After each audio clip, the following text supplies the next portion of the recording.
एक शिकारी जंगल में शिकार करने की नीयत से पहुंचा।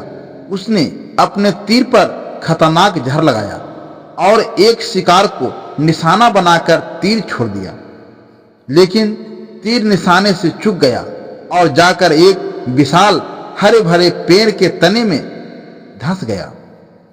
उस पेड़ पर कई तोते रहते थे।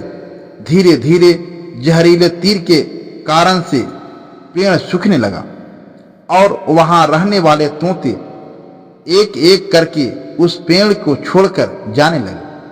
परंतु उस पेड़ की कोटर में रहने वाला एक बूढ़ा तोता, जो बहुत धर्मात्मा और सच्चे स्वभाव का था, पेड़ को छोड़ने को तैयार नहीं था।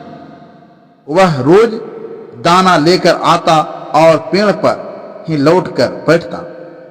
अन्य तोते उसे समझाने आए।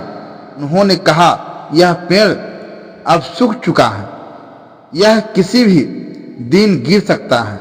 यहाँ रहना अब खतरे से खाली नहीं है। चलो किसी और हरे भरे पेड़ पर चलते हैं। लेकिन बूढ़े तोते ने उनकी बात मानने से इनकार कर दिया।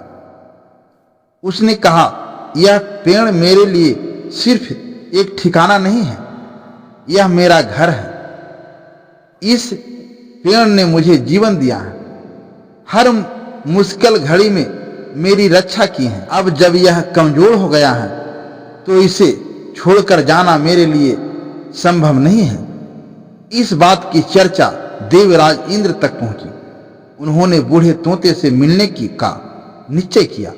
इंद्र ने प्रकट होकर बूढ़े तोते से कहा, बूढ़े तोते, तुम बहुत धर्मात्मा हो, लेकिन अब इस सूखे पेड़ को छोड़कर चले जाओ। तालाब के किनारे बहुत सारे हरे भरे पेड़ हैं, जिनमें बड़े बड़े कोटर हैं और मीठे फल भी हैं। वहां तुम्हें बहुत सुख मिलेगा। बूढ़े तोते ने विनम्रता से जवाब दिया, देव क्षमा करें, लेकिन यह कैसे संभव है? यह पेड़ मेरा जीवन दाता है, इसने मुझे पनाह दी, शिकार के तीर से मेरी रक्षा की। आज जब यह संकट में है तो इसे छोड़कर कैसे जा सकता हूं? मेरे लिए इसे छोड़ना कृत्य ध्यानता होगी। बूढ़े तोते की सच्चाई और वचन बढ़ता सुनकर देवराज इंद्र प्रसन्न हो गए। उन्होंने कहा, तुमने सच्चे साथी का धर्म निभाया है। बताओ तुम्हारी क्या इच्छा है? तोते ने कहा, देव, मेरी कोई व्यक्तिगत इच्छा नहीं है। यदि आप मेरी सहायता करना चाहते हैं तो कृपया इस पेड़ को फिर से हरा भरा कर दीजिए। देवराज इंद्र ने अमृत छिड़ककर उस पेड़ को जीवित कर दिया। वह पेड़ फिर से हरा भरा हो गया। अन्य तोते भी लौटकर वहां रहने लगे। बूढ़ा तोता कुछ समय तक और जीवित रहा, फिर स्वर्ग चला गया। उसकी सच्चाई और कर्तव्य परायणता ने उसे अमर कर दिया।